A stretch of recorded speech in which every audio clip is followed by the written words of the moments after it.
Nous avons répondu à la proposition du président de l'Association des maires de France, David Lisnard, qui a voulu marquer un ras-le-bol. Voilà, il y a un ras-le-bol des élus aujourd'hui, c'est pas facile d'être élu. Alors, on peut ne pas faire l'unanimité, on n'est pas d'accord sur tout, c'est parfaitement normal, c'est la démocratie, nos concitoyens ont le droit à la parole, ils ont le droit de s'exprimer, ils ont le droit de critiquer, il n'y a aucun souci là-dessus, tous les élus le savent et doivent l'accepter, sinon on n'est pas élu. Par contre, quand on voit ce qui se passe aujourd'hui, 150 mairies attaquées, le domicile du maire de l'Haye-les-Roses qui est attaqué avec une volonté de brûler la maison, sa femme et ses enfants à l'intérieur de la maison. Quand on voit ça, c'est gravissime.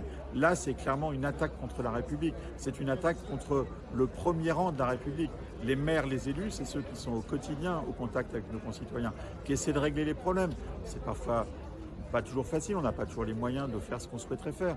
On peut se tromper, on peut faire des erreurs, mais on est en première ligne, on est dévoué à la chose publique. On est là pour défendre l'intérêt général, parfois contre certains intérêts particuliers, ce qui peut générer encore une fois des critiques, des reproches. On doit l'accepter, ça fait partie de notre job. Mais quand on en arrive là, c'est gravissime, c'est totalement inadmissible. Donc les élus ici présents et ceux qui ne pouvaient pas l'être, parce que tout le monde ne pouvait pas être là, ont voulu, et j'irai dans toute la France, manifester un petit peu ce ras-le-bol. On souhaite vraiment dire stop à toutes ces violences. Alors, pour cela, on doit y travailler tous ensemble. Je tiens vraiment à dire que nous travaillons main dans la main avec l'État. Il ne s'agit pas d'opposer l'État et les élus. Non, on travaille main dans la main avec les forces de police, de gendarmerie, toutes les forces de sécurité. On doit travailler main dans la main. Après, il y a des réponses à apporter au niveau législatif. Les parlementaires étaient là, le sénateur Alizard et le député, certains étaient présents et je les en remercie. Toutes ces réflexions-là, on doit se poser tous ensemble pour apporter des réponses. C'est difficile, je le sais. En tout cas, les élus ne doivent pas être la cible. Ça, c'est totalement inadmissible.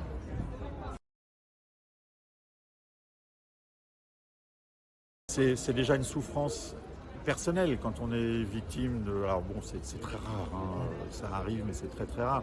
Quand on est victime d'attaques verbales, par exemple, quand on reçoit des lettres anonymes, ça c'est arrivé à l'ensemble des élus de Vire-Normandie récemment. C'est très dur personnellement à vivre. Hein. Alors après, il faut de la solidarité, il faut qu'on soit ensemble, il faut qu'on continue notre travail. Je pense que ce qui a été dit par les parlementaires est tout à fait juste.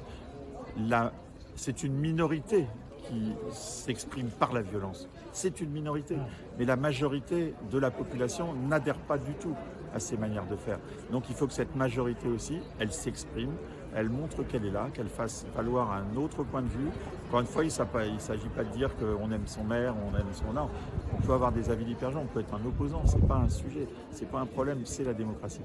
Mais stop aux violences. Et nous, tous, on essaie d'être solidaires. Je remercie, vous savez, il y avait l'opposition qui était là, la majorité. On doit collectivement faire face à ces attaques qui sont, encore une fois, totalement inadmissibles.